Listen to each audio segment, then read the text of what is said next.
Let's talk sustainable buildings and how maintenance is related to sustainability.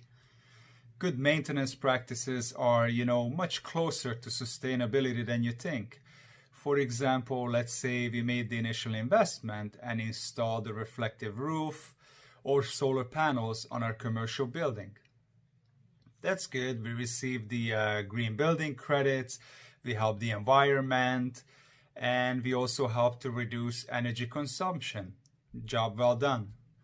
But no matter how sustainable a building may have been in the original design or construction, it must be also operated and maintained responsibly to continue to function as designed as a green building, as a sustainable building.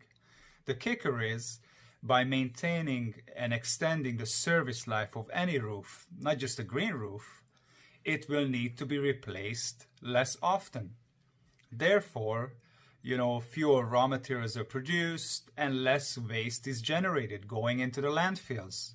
So in essence, the maintenance of sustainable building components, or basically any roof, is a win for the environment and a win for the investment.